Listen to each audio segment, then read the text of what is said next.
Good evening from New York. Today's subject, religion, good or bad? Empathy and virtue evolving. Will we survive?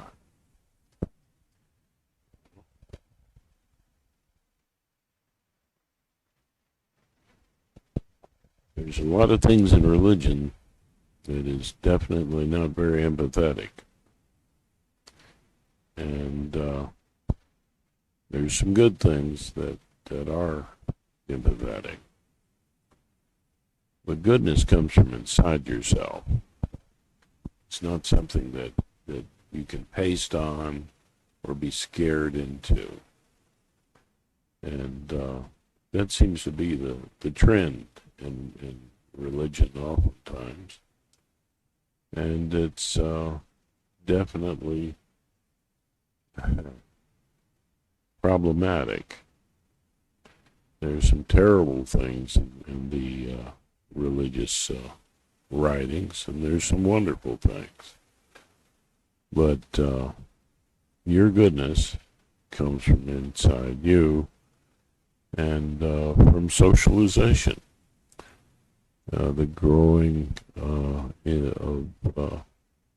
skills and empathy, objective from which we get truth, compassionate from which we get goodness, and creative from which we get artfulness. And that is something that definitely evolved in us over time. We have some major, problems. Damaged faith and love contributes to our not being terribly empathetic. And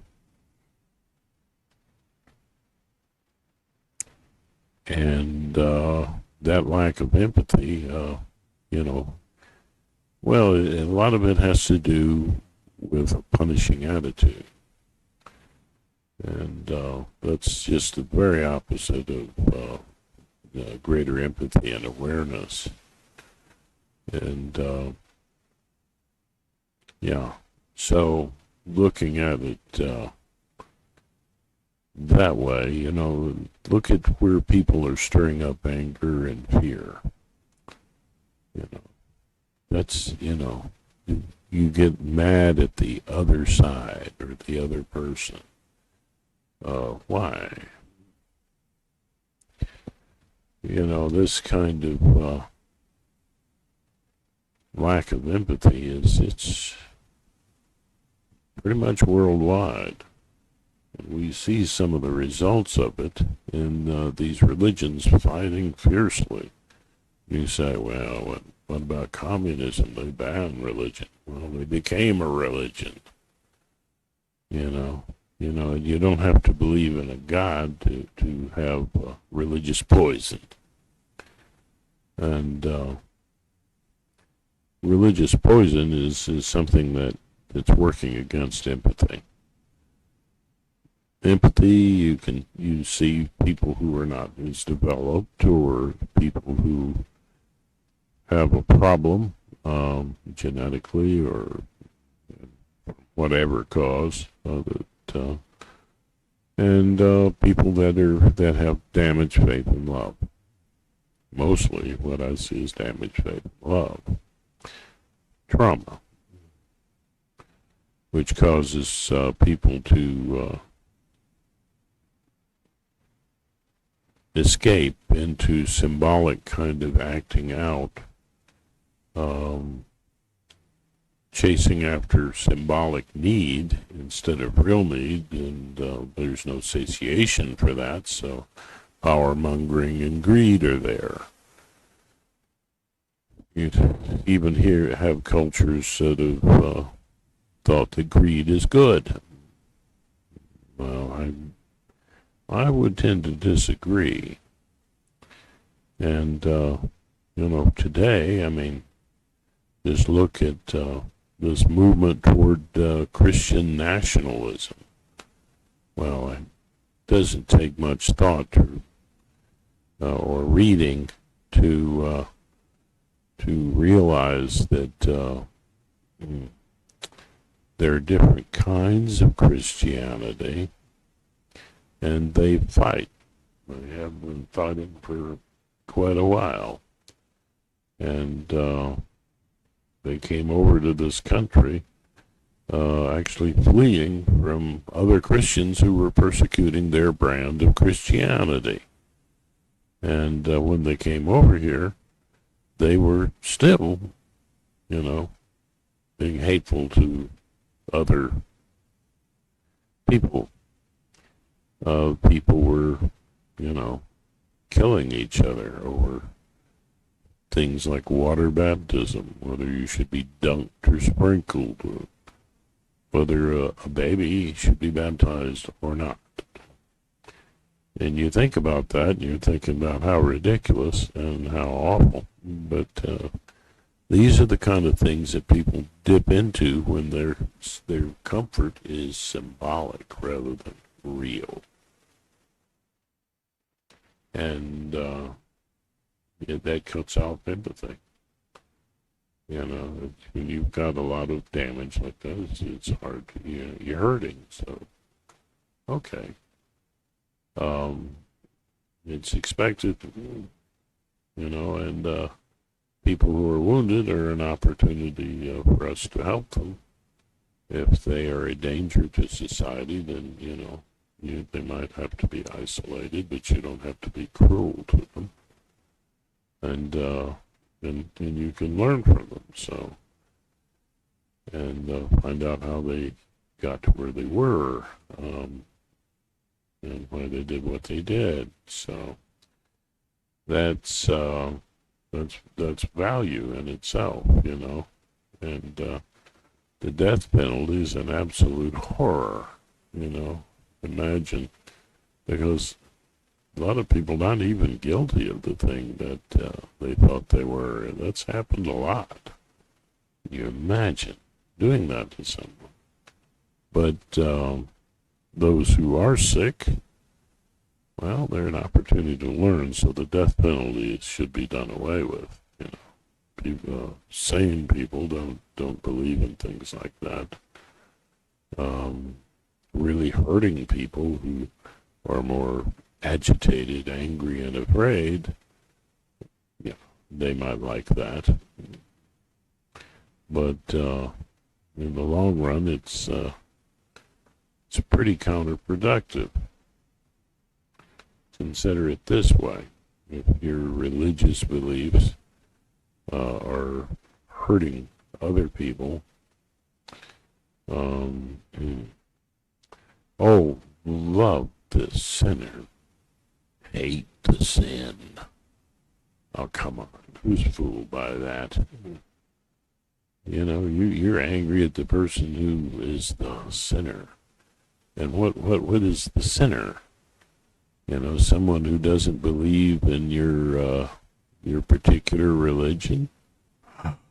They're a sinner. They're other. And we're permitted to hate them. Right? Well, that's wrong. Trump comes along and there's nothing good in the Christian faith that he stands up for. The ignorance and the fear and the anger and the will to punish are very strong in him. And people are following that. I'd have to say that's a kind of religious evil. So, but, that doesn't mean that I should hate Trump or his followers. They should not be allowed to run the government, obviously. But, outvote them, people. Organize. Make sure that you go to the polls. Joe ain't perfect, but he's not a moral weakling, a mess walking, getting facts wrong constantly and, stirring up anger, And come on, he tried to overtake the government. Yeah. But people, when they're hurting, they go to really symbolic stuff. And that means negative things, things that they're hateful about. It can get pretty bizarre. I mean, that's they're they thought that Democrats were devils. Really, that's just crazy. And so, I mean, can't we just all get along? If we promote empathy, it makes sense. If you beat somebody over the head, and there's so much beating over the head for this crime, and so much beating over the head for this other crime, basically isolation, punishing circumstances. Yeah, does that make for a better person?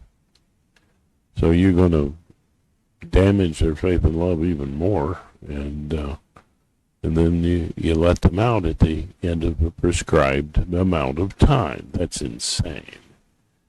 In the first place, if they're still a threat to society, you shouldn't let them out. Keep them in, keep giving them therapy, trying to help them or learn from them. But don't let them out. So the healing and empathetic thing is not, giving them a pass. They need to be, Trump is kind of a threat to society. He's done a lot of bad things. He needs healing, and isolating him would be a good thing for him. As long as you weren't cruel to him. He's a sick man. He's weak. He's a weakling. He's not, obviously not very bright in many ways. And he's just not, And I mean, you say, well, he's bright, he's got a high IQ. I take that with a grain of salt. Some of the things he said are absolutely bizarre. And there's a lot of reasons why someone is not acting in in a very intelligent way. Even people with high IQs. So, but that's, they need education. They need healing. So, picking Trump, I mean, that's a terrible thing to do. And it shows a real big lack of empathy and the promotion of white nationalist Christianity is just wrong. The intolerance toward other people with different views is just wrong. And it comes from sick minds. People that are actually morally weak. They are apt to go, oh, that man, I've been called a devil now already with my channel. I'm a devil. Yeah. I'm Antichrist. See that poison? It's the same thing in Islam, in any other religion where the infidel is, the non-believer. Well, you see, they get their symbolic comfort from that.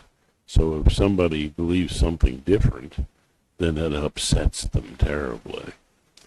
If they don't believe in it, well, if it's not true, then there goes the comfort. And so, take your comfort and use it with empathetic communication inside yourself and with other people. I mean, empathy can be learned by most people, and we need to grow in that. And that's real spirituality, in my opinion. Um, and empathy is growing around the world. You know, things are not worse now than they were. We're, despite our amazingly dangerous war toys, we are less violent. I mean, in the past, in those good old days, you know, when wow, it's it's going to getting really bad today. Well, you know, they used to just the way they did war. Genocide was just fine. It's even in the Bible. You know, it's all right. You know, those people are unworthy. You know, and yeah, I've actually heard Christians defending that admonition to for the Israelites to commit genocide. You know, which is in the Bible. You know, one of the if you want to see through religion and its harm, it's good. Actually, read the thing, the good and the bad. You know, take the good and leave the bad behind. And will we survive? Not sure. I am worried about it. A lot of people are. Our greed and our power mongering and our ape-like behaviors and following the leader and seeing the other try as evil. We keep that up. We could erase ourselves, all of us, and just unbelievable, the paranoid, fearful kinds of statements that you're hearing from this now very fallen Republican Party. Just not right. I hope that the Lincoln Project bring that party back to a greater sanity. And kudos, good luck. But for now, I hate to say it, there's nobody in that party that I would ever vote for. Ever. Not now. Not supporting Trump. I mean, they're either cowards, afraid of Trump, or, they're, I got nothing good to say about the Republican Party right now. It's, that's kind of sad. Well, the Democratic Party, well, yeah, but the Democratic Party, there's a lot of good things I can say about them. And, you know what? I've seen, people hold up signs saying, "Get your government hands off my Medicare." That's a government, great government,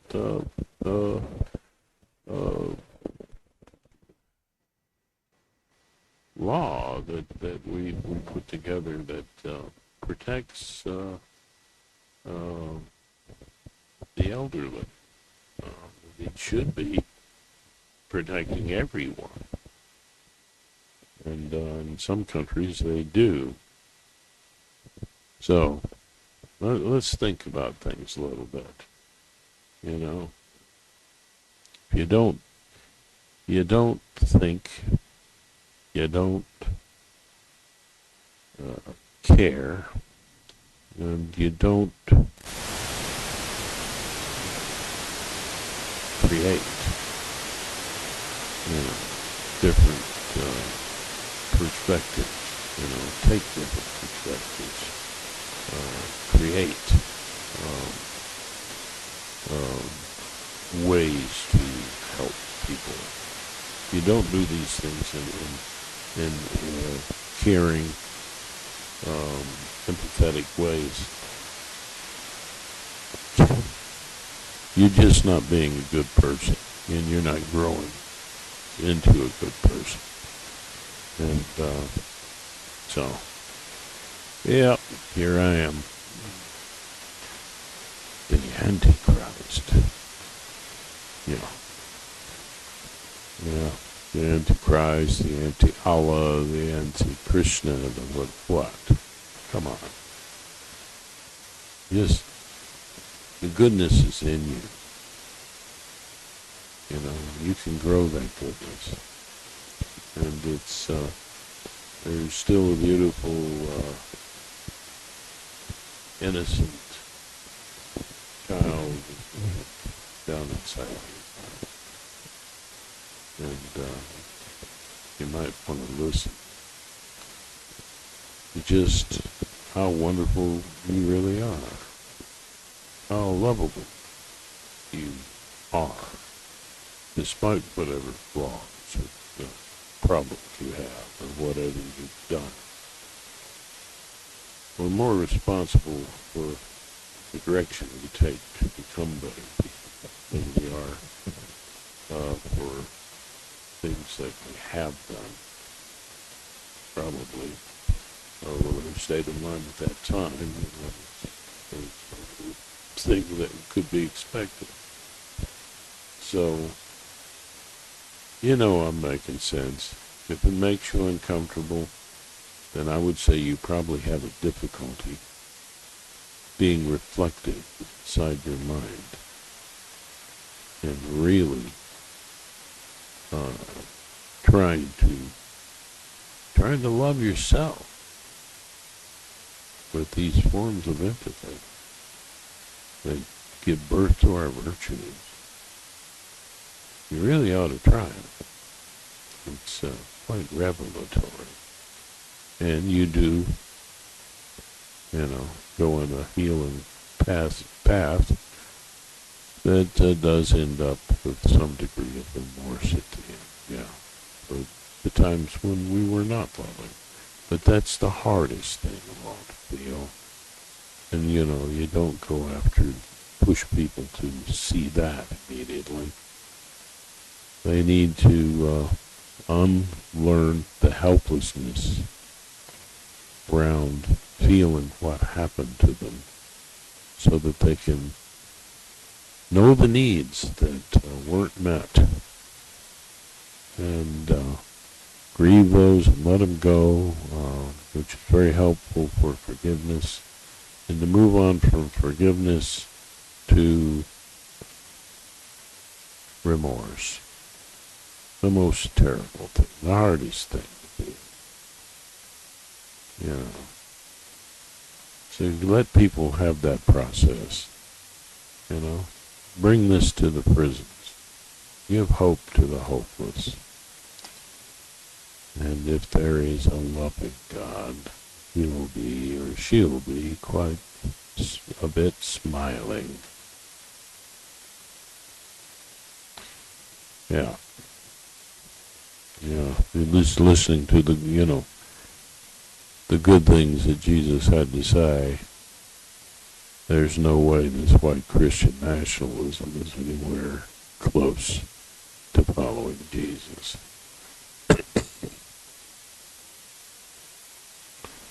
And whatever you believe about Jesus, it really doesn't matter what you think about religion.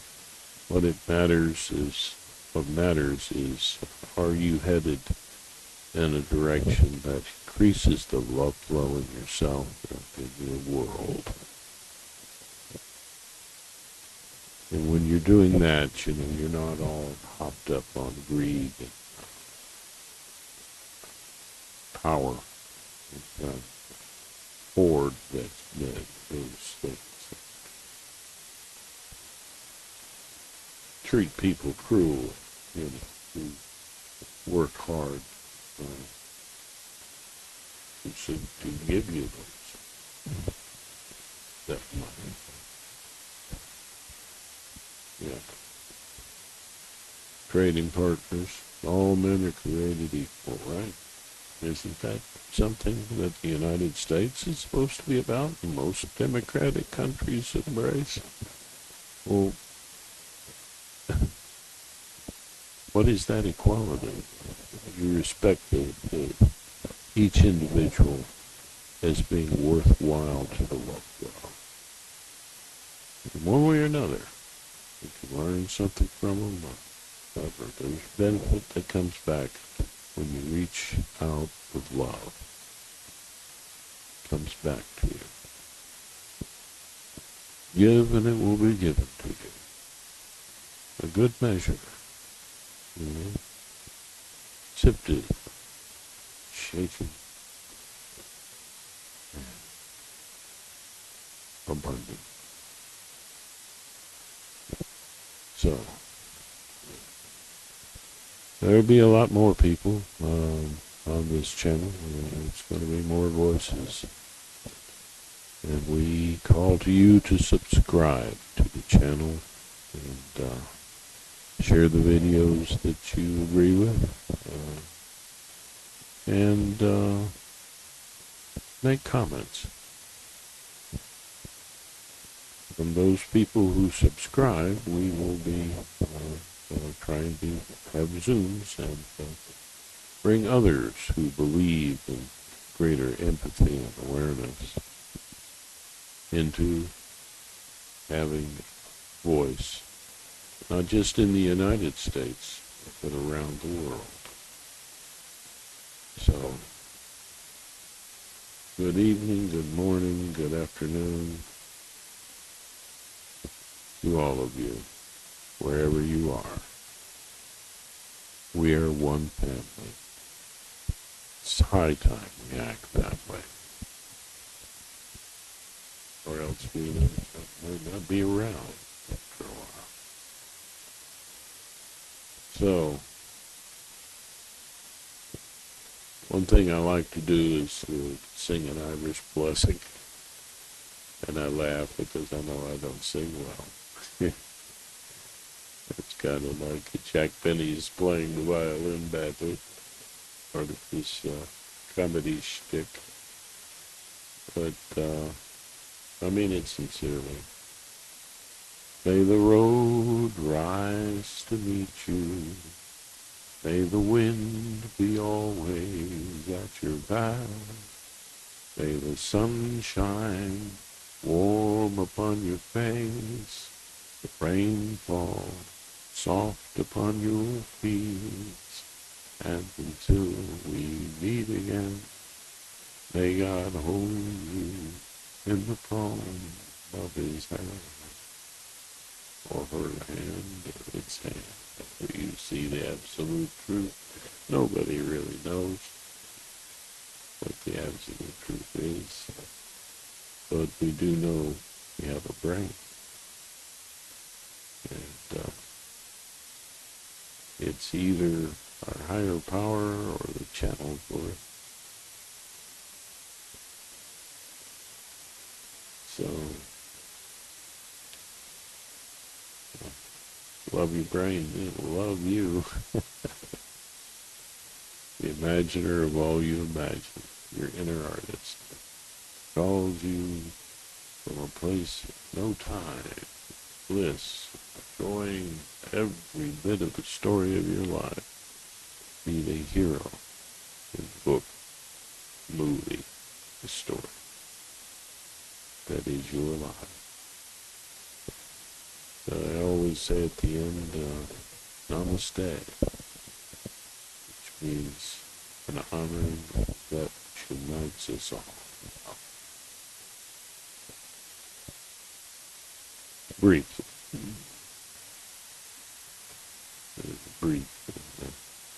I think, well, pretty thorough definition. Everything else springs from that. So namaste. Make a great day today. Be the hero of love in the movie of your life. Namaste.